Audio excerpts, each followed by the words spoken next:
Alright boys and girls, big show today. We're doing something brand new for you guys. We got live via Skype from Japan, world champion drifter Vaughn Gittin Jr. from Team Falcon, driving the 2010 Ford Mustang GT. What's up, buddy?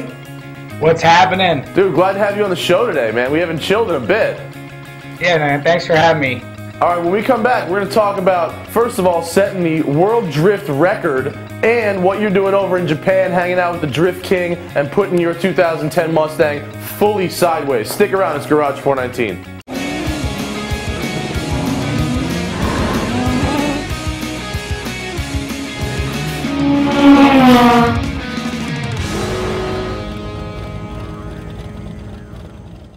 Alright, we're back with Vaughn Gittin Jr., world champion drifter. What's up, buddy? What is happening? So we're doing this Wi-Fi Skype call all the way in Japan. What are you doing all the way out there, bro? Well, the crew of Ford asked me if I could do anything I wanted in the 2010 Mustang, what would it be? And my answer was Japan. Say simply, but let's take the Mustang to Japan and let me go drift on all these tracks I've dreamed of drifting on and experience the core of drifting, and also let the Japanese who wouldn't normally be able to experience a Mustang experience a Mustang. Have you gotten to get any driving in yet, or just kind of hanging out and adjusting to the jet lagness?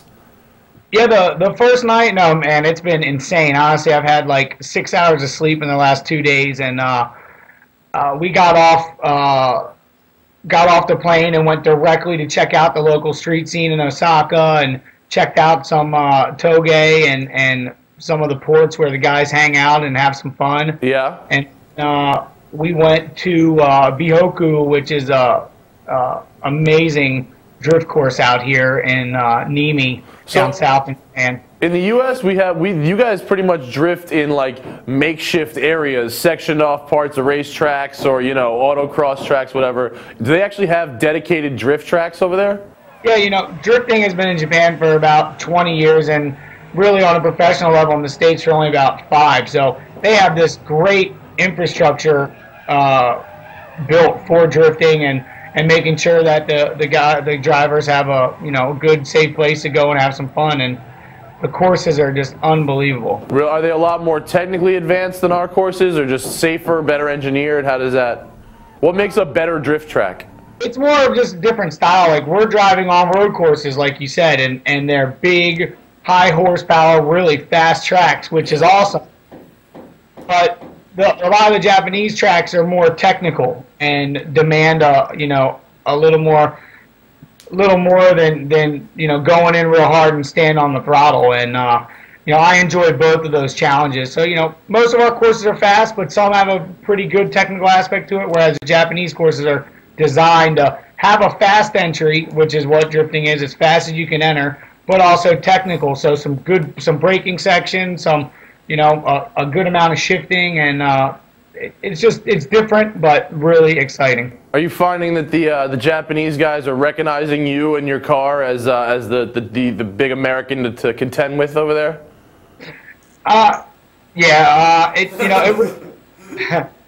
It's really kind of mind-blowing how I didn't realize, I don't really think of myself like that so much, but when people, a lot of people come up and ask for autographs, I'm really surprised. I'm in Japan, but, it obviously travels back when, you win, world championship and you're in the Japanese video. So it's an incredible feeling. I'm over here, fulfilling a dream that I've had for a long time, and it's just a lot of gnarly feelings going on, and it's just you never thought that I'm just a self-taught driver, and I never thought that all of this stuff would be going on in a matter of years, and it's just insane. And yet there you are. How are you finding the Japanese are taking to the Mustang? Are they digging it on the drift tracks, or is it kind of like, ooh, American muscle?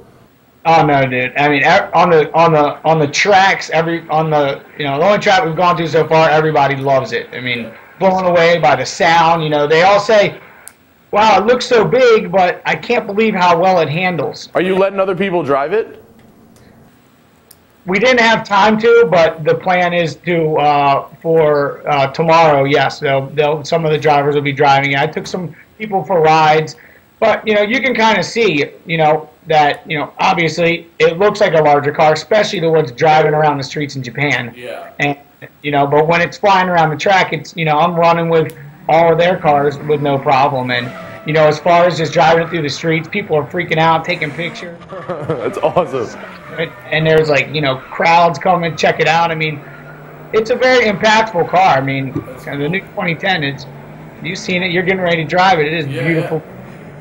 Well, do you actually have a street car, or do you have your race car?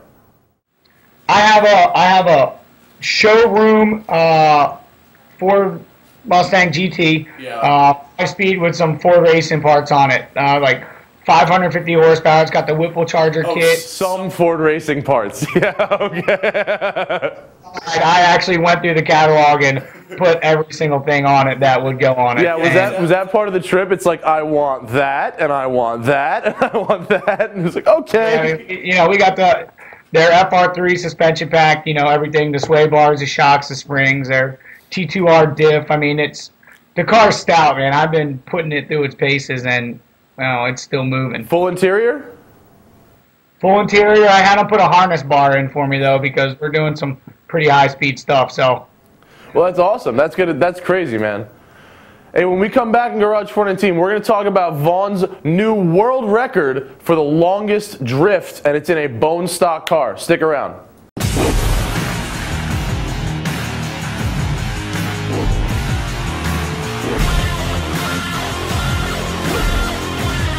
Garage419.com. Be there.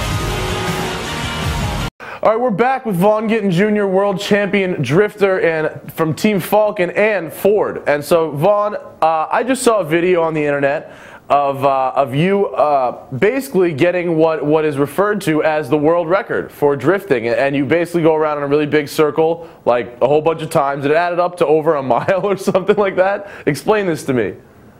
You got pretty dizzy probably watching it, didn't you? Yeah, it was tough to watch, actually. I don't know about being in the car, but my girlfriend was like, Yeah, it's actually, I agree, very boring to watch, and that's really why I wanted to set the record. The record was set a little over 4,000 feet, and, essentially it was done for the Nitro Circus show. Yeah. And, in my eyes, it was basically just like somebody exploiting drifting and taking a definition of a drift, which is the angle of the rear tires, the slip angle of the rear tires is greater than the front tires. So somebody just did a bunch of circles, and it's a joke because any pretty decent driver can do a bunch of circles, and the only thing that's limiting that is basically fuel and tires. Yeah. So you just did start to finish on tires then? Yeah, that was it. I mean, I could do that all day, and there's probably thousands of other drivers that could do it too, And so, what my goal was to do was basically just show that it's essentially an easy record to break, and I want to, for our sport, set a real record, which is, should be going as fast as you possibly can, tossing the car and drifting as long as you can possibly drift without intersecting your line. No transitions. So that's what my overall goal is. So like a big 180-degree drift is like the biggest you could do, pretty much. Or you can go most of the way around, I guess, huh? I mean, you could possibly do, over a quarter mile is what I'm thinking. You could do Las Vegas Motor Speedway. I mean, you could go to a huge asphalt pad anywhere and do something huge. And I'm gonna figure out how to set it, or someone that watches this might go set it tomorrow. But it's gonna at least be a defined, real record that is drifting. So we got to wrap it up, but hopefully we're gonna check back in with Vaughn on Fastlane Daily. And thanks so much for being on the show, dude. Really appreciate it. Yeah, man. Thanks for having me, and we'll catch up soon. This week on WePC TV. I headed out onto the street to talk to people directly about how computers affect their lives today and what the future holds for our PCs. Well, I had this idea, actually, where you put on, like, these glasses, and then it has, like, a digital overlay of the real world. WePC TV is brought to you by ASUS and Intel. You dream it, ASUS builds it, Intel inside. This week on WePCTV. Some engineers saying that Skynet is processing at 60 teraflops a second. I don't know what the hell that means. It's a special pool dive you can do. Rodney Dangerfield does that in Back to School, I think. He does a teraflop. WePCTV is brought to you by ASUS and Intel. You dream it, ASUS builds it, Intel inside.